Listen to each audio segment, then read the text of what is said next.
Any form of mental disorder in which the individual's contact with reality becomes distorted is labelled psychosis.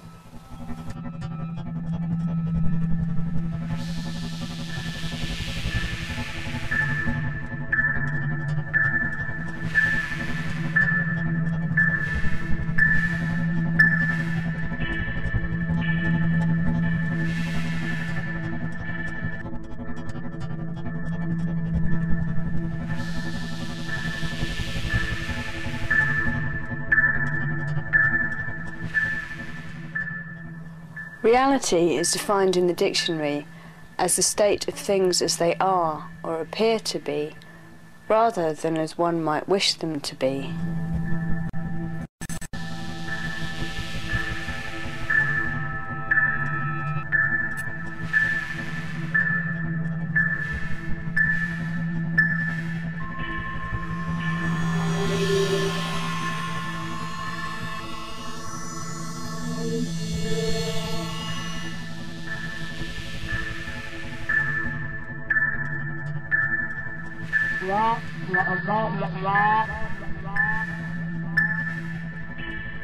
However, what we think of as reality is limited by our cultural and personal beliefs and varies across the world and over time.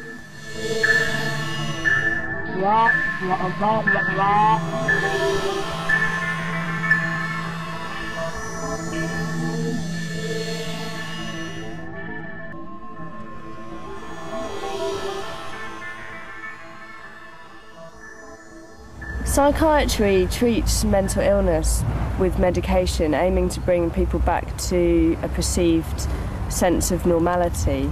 How do you see reality? It's, I don't know, a pretty profound question to start off with, isn't it? How does anyone see reality? But well, according to Buddhist understanding, no one actually sees the true nature of reality. Our minds, because of certain delusions in our mind, obscures the actual reality that exists, that exists in nature. Simple examples such as like food, which is an easy example to understand.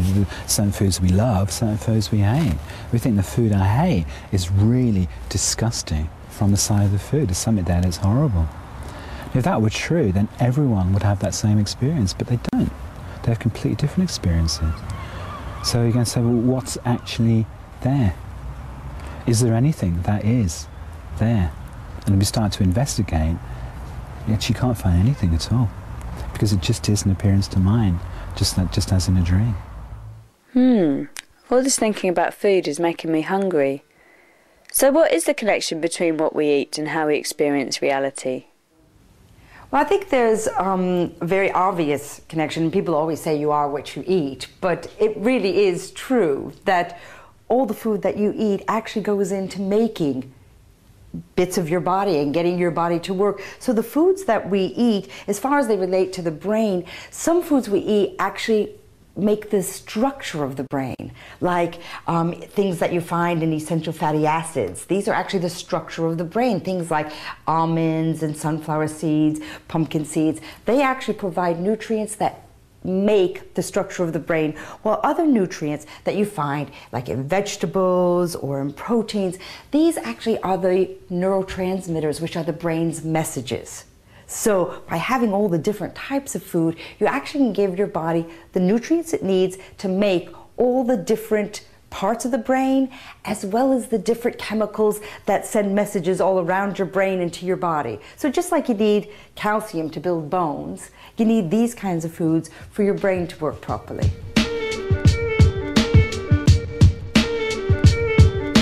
I specialize in the area of mental health, and I would say a vast majority of my clients, over 50%, have some type of schizophrenia or some psychotic type of illness.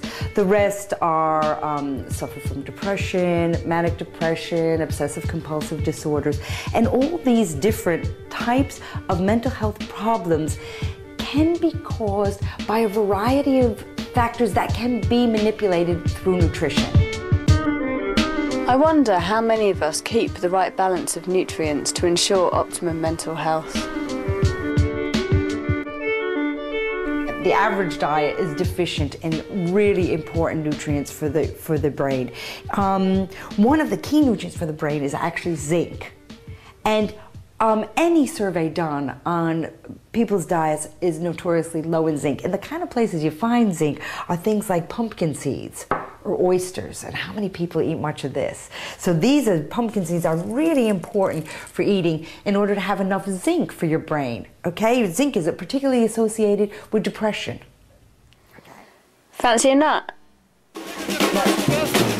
Under the 1983 Mental Health Act, people can be detained and medicated against their will.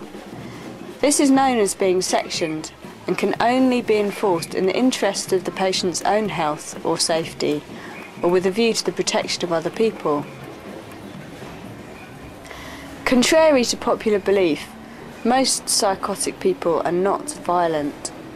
According to government statistics, you are 13 times more likely to be killed by a sane person you've never met before than by someone with a mental health diagnosis.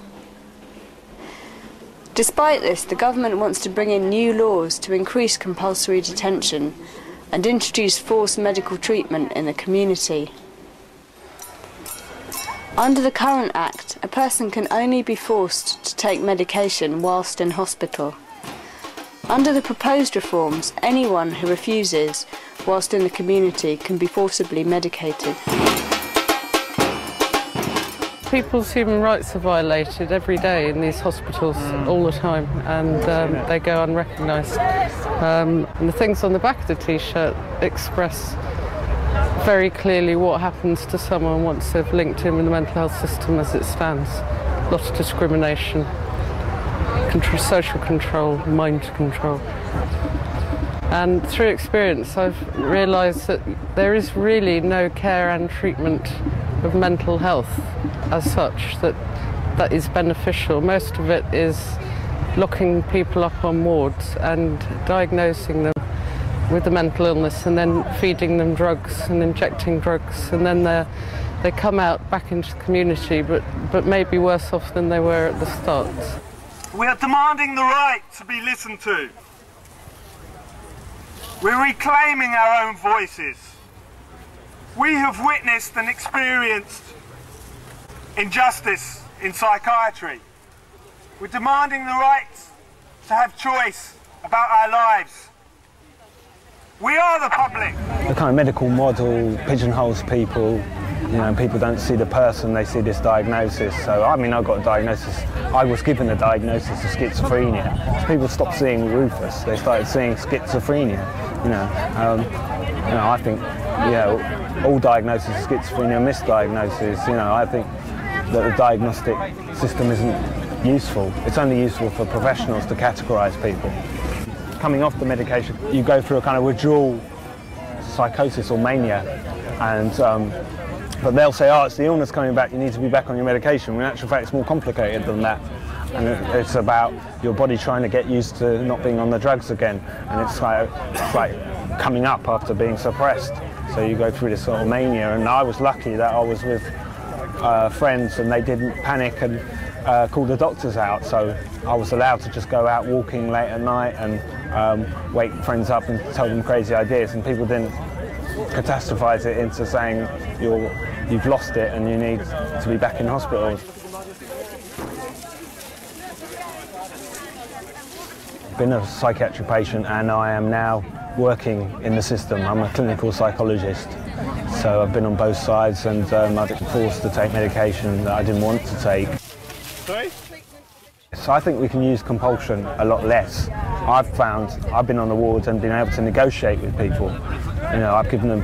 I've done 3 things with them: given them feedback about how they're coming across, given them a range of options about how to control their moods and what's going on for them, and taken their concerns seriously and acted on them. And if you do those 3 things, I think you reduce the need for compulsion significantly. I've been sectioned and labelled psychotic. When I was in that state, I felt a profound feeling of connection with everything, that I could communicate telepathically with others, and felt my boundaries dissolve.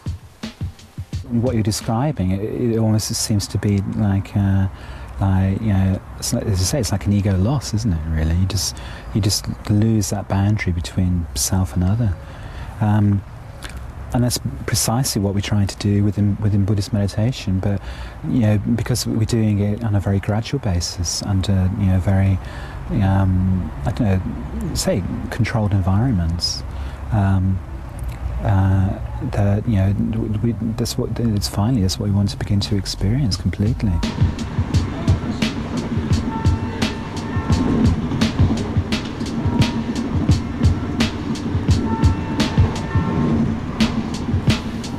Searching for more information on the connection between psychosis and spirituality, I came across the Schizophrenia and Shamanism website.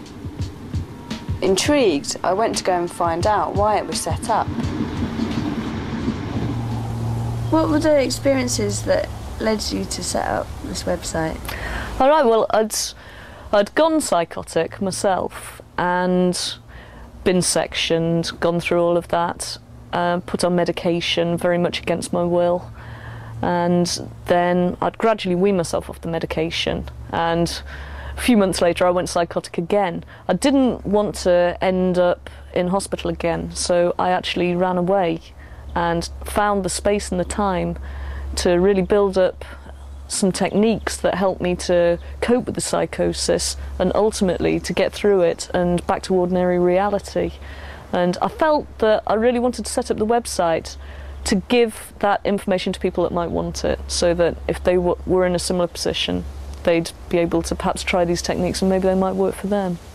What is shamanism?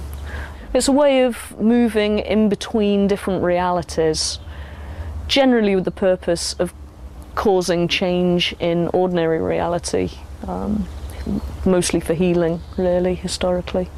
Whenever the apprentice shaman has come in touch with, if you like, Western medicine, they've always been diagnosed as being schizophrenic and stuck onto antipsychotic medication. Antipsychotic medication is used by psychiatrists in an attempt to shut people down. It has been described as chemical lobotomy, and its use can lead to depression and even brain damage. Haloperidol, a drug I've been forced to take whilst in hospital, was used by the Soviet Union on political dissidents to induce a state of apathy. The drug was administered in a drink of water given at the start of each day's exercise. The British government experimented on the military, using mind-altering drugs to manipulate their reality. This footage shows what happened when soldiers were given LSD. 50 minutes after taking the drug, radio communication had become difficult, if not impossible, but the men are still capable of sustained physical effort. However, constructive action was still attempted by those retaining a sense of responsibility in spite of physical symptoms. But 1 hour and 10 minutes after taking the drug, with one man climbing a tree to feed the birds, the troop commander gave up, admitting that he could no longer control himself or his men. He himself then relapsed into laughter. So why are some drugs legal and others illegal? I suppose perhaps ultimately it's maybe for control of the populace. Perhaps that's why an awful lot of drugs are made illegal, because however many deaths there might be every year to psychedelic drugs, and I'd be surprised if it's any, to be honest, there are thousands more on account of alcohol. So it can't be that they're trying to protect us from ourselves. So perhaps they just want control over us. They want to control the way that we think and the way that we feel, what our values are.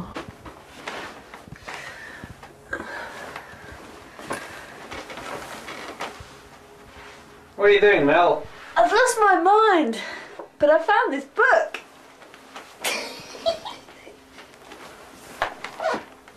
The editor of this book uses the term transliminal to encompass both psychosis and spiritual experience.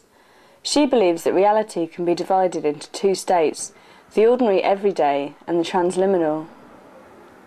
When you go into the transliminal, it's a place where you lose the bit of the mind that chops things up, that discriminates, that makes the boundaries, which is really useful for everyday life.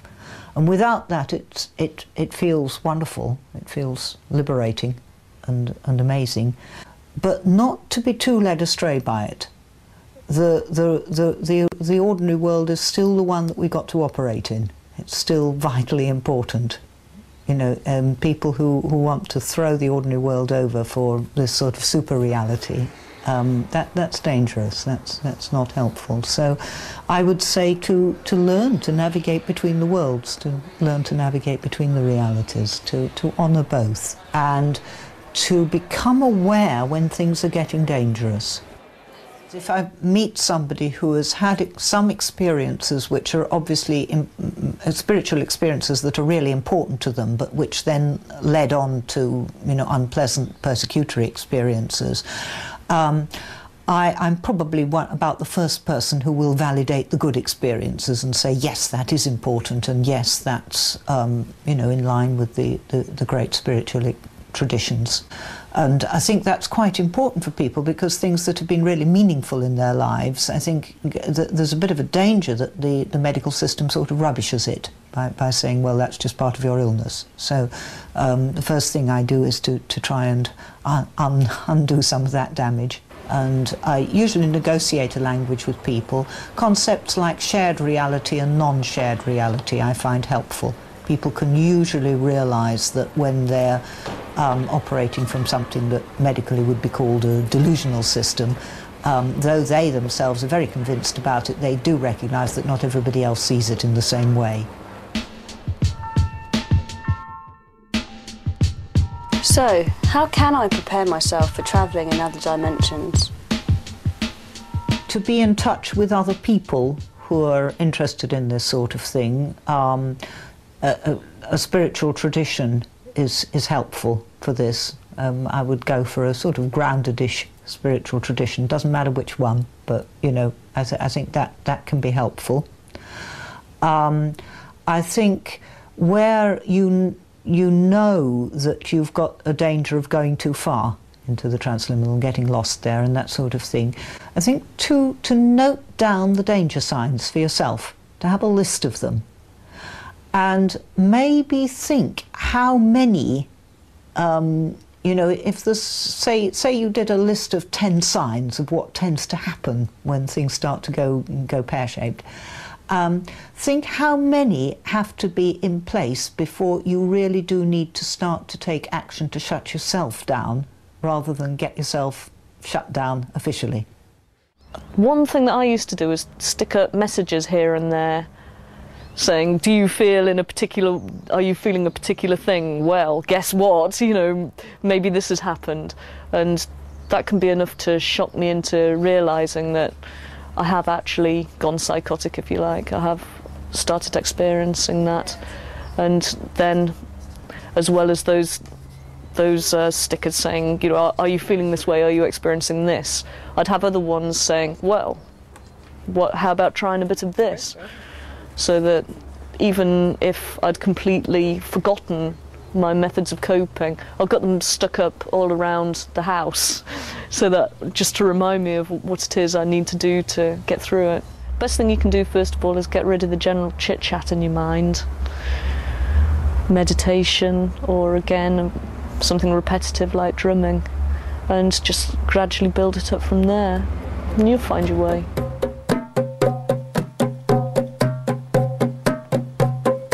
The thing that works the best for me is drumming, repetitive drumming on hand drums. The reason I thought of it was just through reading about shamanism and seeing the ways that they cope with it and trying them out myself. And it doesn't even have to be on hand drums, actually. You can just do it on your legs, but you have to get completely into it and just let yourself go with it.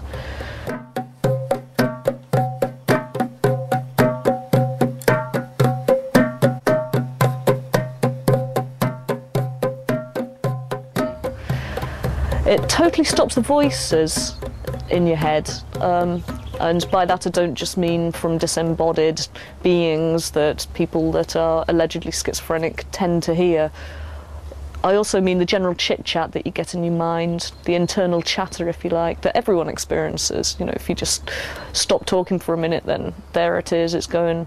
And drumming stops that, and so it frees you from that, and it enables you to move further. You're no longer stuck in that place. You can go somewhere else. Where you then go to is sometimes a matter of choice. Sometimes you get taken there, but at least then you're moving, you're progressing.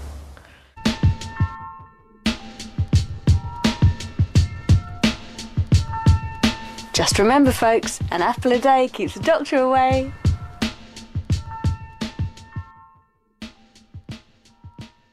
In my experience, maintaining an even blood sugar balance is the best way of trying to maintain an even mental health throughout the day.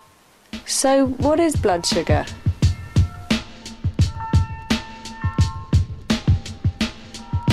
Circulating in the blood, we've got between 1 and 2 teaspoons of sugar.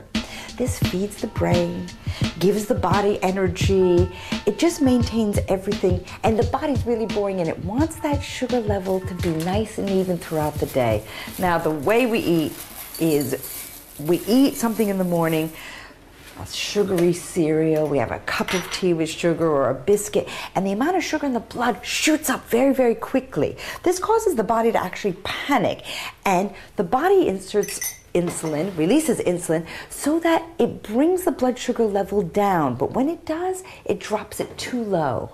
And this is when people get that mid-morning slump, that feeling lack of concentration. People feel irritable, ratty, really depressed, and then they reach for the chocolate bar. This is what I need to bring it up. And they're right, a chocolate bar will bring it up, but it'll bring it up too high again. And then up it goes. The body again has to overreact, and it says, stop, stop, there's too much sugar. It readjusts to bring it down again, and then we feel really tired. In addition, most psychotic medication also has this impact on blood sugar of causing it to fluctuate. So by eating, sugary foods, it only compounds the side effects of the medication. What are the ways that we can maintain our blood sugar? Okay, first of all, let's look at the bad foods. Even coffee and tea, even without sugar, can cause blood sugar levels to rise. And of course, sweets, chocolates, donuts, biscuits, all these things are things to be avoided. Alternatives to things like coffee and tea are herbal teas. Probably the most important thing to do in balancing blood sugar is snack throughout the day. But we're not talking about eating lots of biscuits throughout the day. It's got to be special foods, and we really want to combine protein and carbohydrate a little bit every day. Start the day with a bowl of cereal. A low sugar cereal is the best, and you can always tell that by looking on the edge. And when you look on the side, just look at the nutritional information and look at how much sugar there is. Compare all the different cereals and try to find the one with the lowest amount of sugar, and don't add any. So some cereal, and add a bit of protein by adding some seeds. These are sunflower seeds. They have protein in it. When you put a handful of that on the cereal in the morning, that'll give you a good start to the day. No matter what time you wake up, it's good to start with something like that.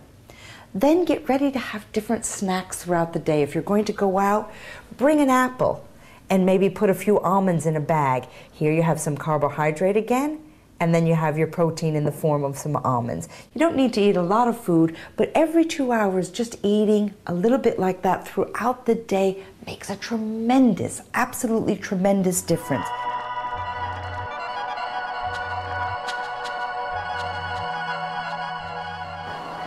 When I'm in a psychotic state, I realise just how magical, mystical and meaningful life really is.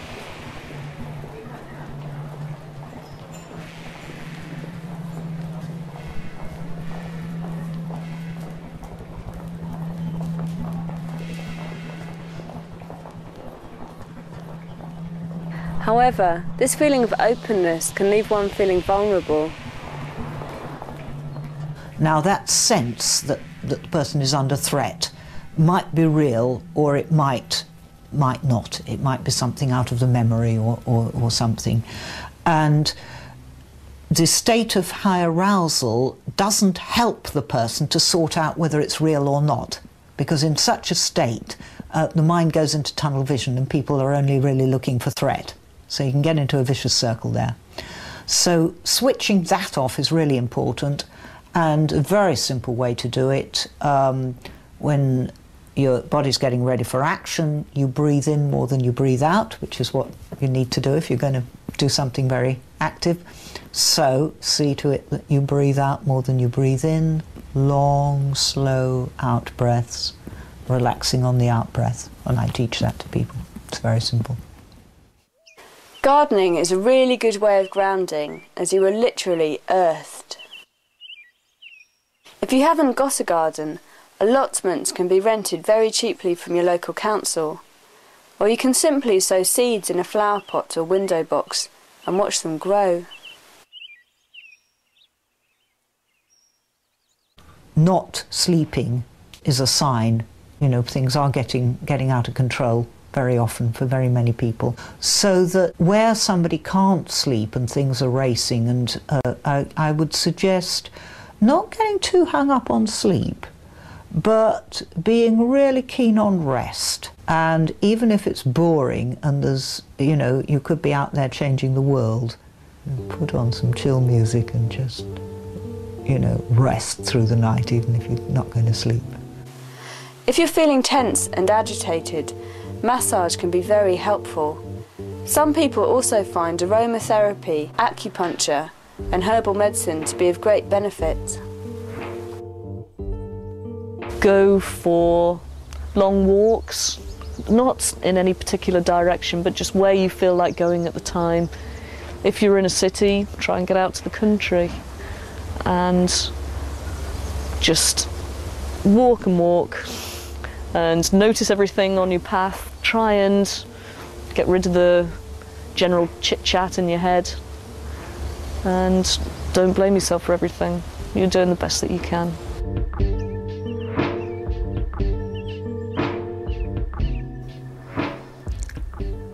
As well as being good for you, some food can even send certain people mad.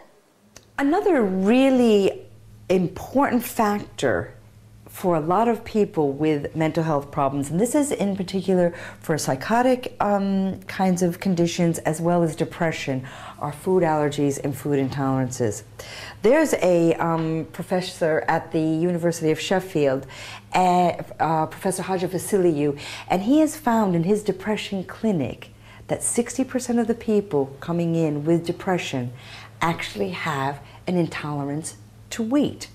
So it's actually food allergies can also cause problems. Can you tell me what the difference is between an allergy and an intolerance? Oh, it's a good question. So you probably are familiar with people with a peanut allergy. Within seconds of just breathing in peanut oil in a restaurant or eating a peanut, they're being rushed to hospital. The reaction is very immediate and very severe, whereas in intolerances, the reaction can take a couple of days, and it can manifest in a variety of ways. Sometimes people actually get a bit of skin problem, eczema, from it, or digestive problems, or they feel very sleepy or feel very depressed the next day, or they could have a combination of these. So if a person has any kind of bloating or skin problems, as well as having a mental health problem, then they really should look into whether or not they have a food intolerance. What are the common foods that people are intolerant to? Probably the two key foods that I encounter are reactions to dairy products and to wheat products, and these are common everyday foods, so it's quite interesting that these are the foods that people have a problem with.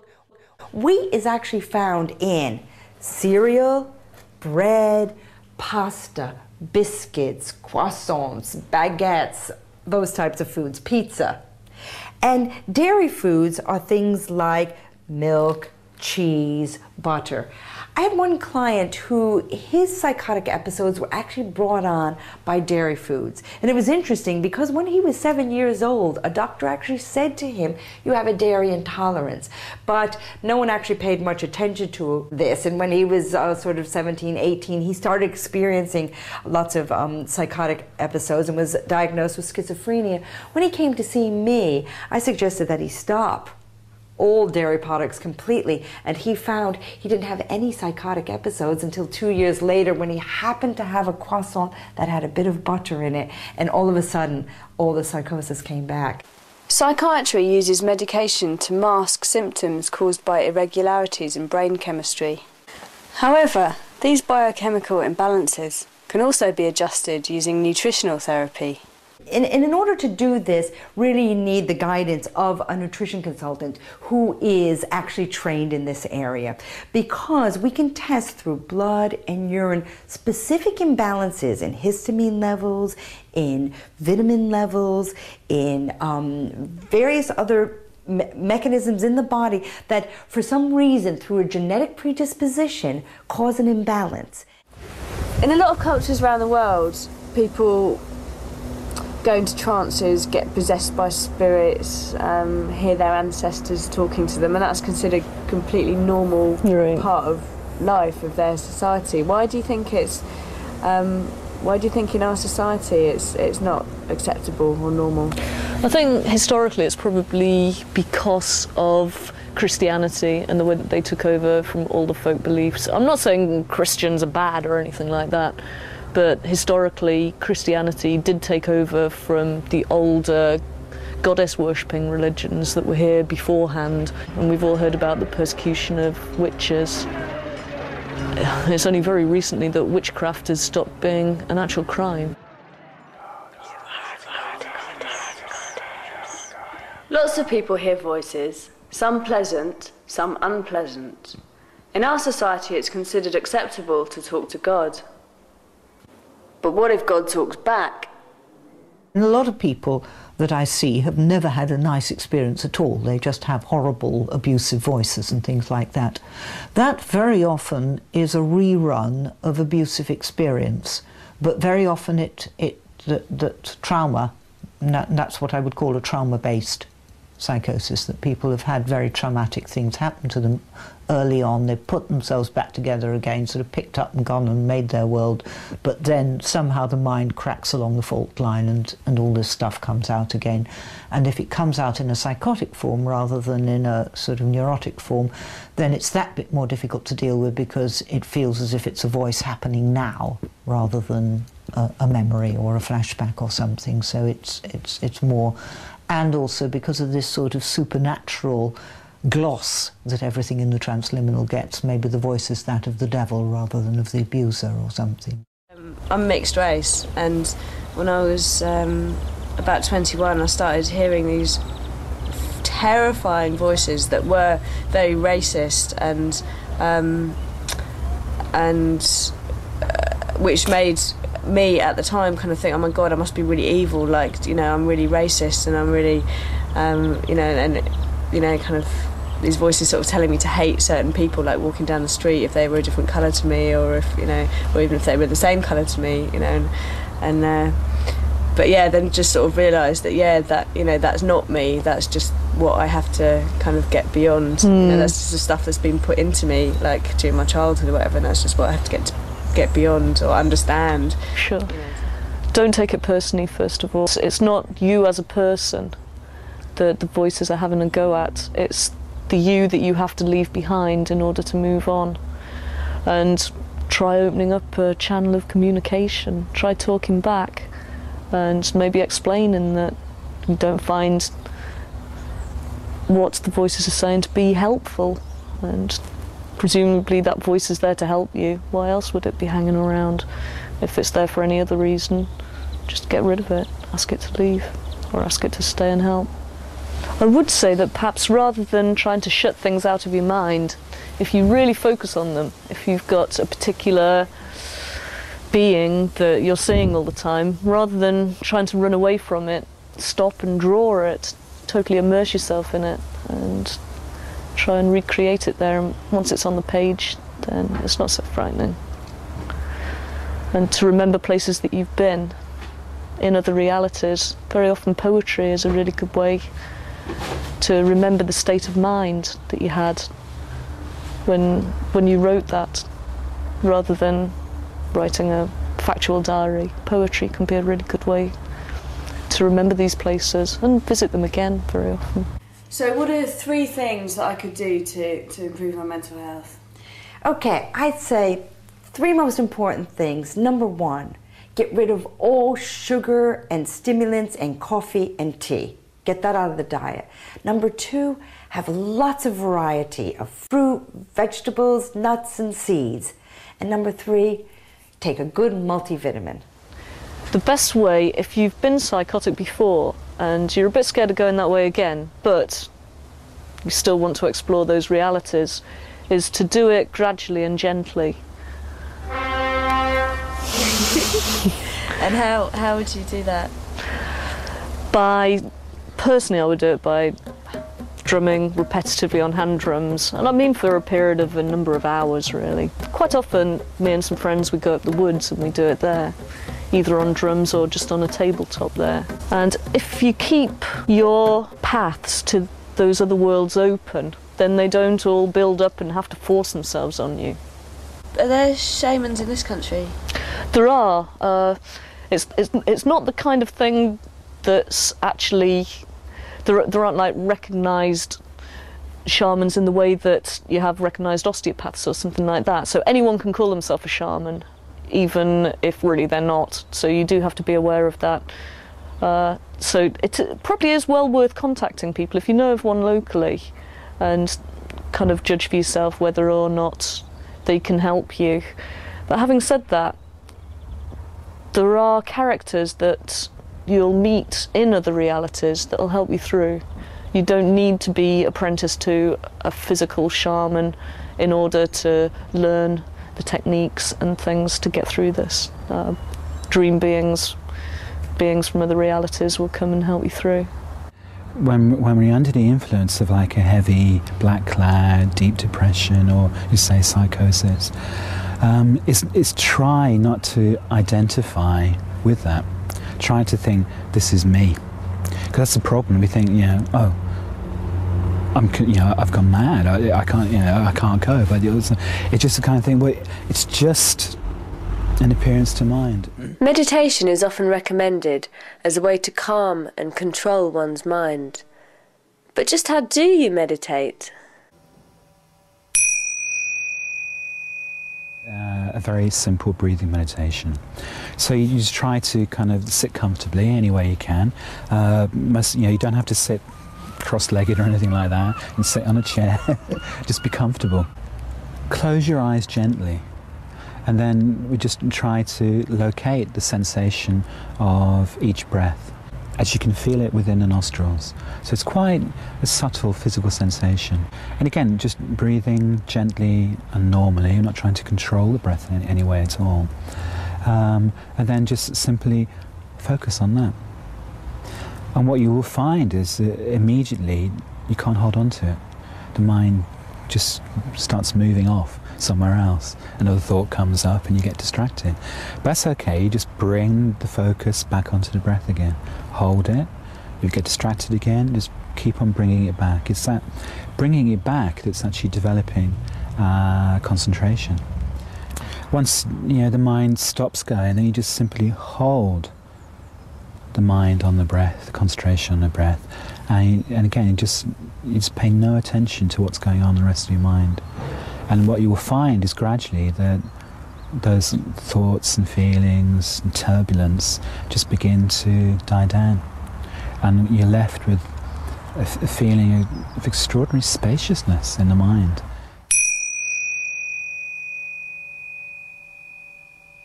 And to begin with, concentration is not good, but we find that it's like a mental muscle that hasn't been used for very long. So every time you bring it back to its object, you're exercising that muscle. So, and if we try to do just that simple technique and try to do maybe for 10-15 minutes every day for a week, you find that and to improve beyond recognition. It's not too difficult. The way we experience the world around us is often limited by our social, religious, economic and political constructs. So who is responsible for defining our reality? I think we all have a responsibility to define reality. I mean, okay, you know, the powerful people in the media and what have you try, but I was in London on the 15th of February, you know, I think there was 1 million, 2 million of us trying to define our reality then. Today, millions of people across the world are saying no to war, no to the war that Mr. Bush is asking us to. Throughout history, humans have always sought to explore and alter reality. Such efforts are actively suppressed in our society, notably by banning psychedelic drugs and institutionalizing mystics. However, we are still evolving. I hope that the future is one whereby we become more and more supportive of each other, and those of us that have found the way through are there to help people that are still trying to find their way through. Passing on techniques, advice, information, just being there. So what would you say is the purpose of being human? I think it's a tightrope act. I think it's a balancing act. I think it's the rich diversity of being human, and the possibility. I think you touched on it. You know, our power to define reality, what each one of us can do is limited. It's small, but we never know what what repercussions it will have. We never know what effect just our being has on other people and on.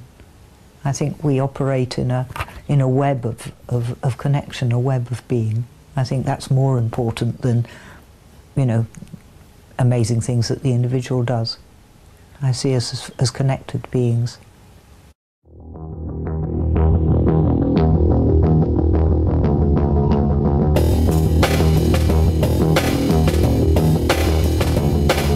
I've been sectioned and labelled psychotic. When I was in that state, I felt I've been sectioned and labelled psychotic. I've been sectioned and labelled psychotic. Believe it or not. Keep your head.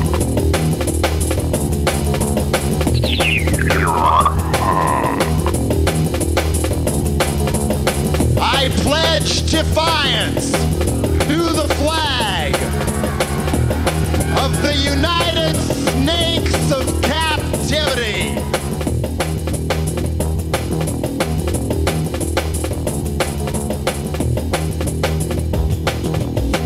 One nation under God or else.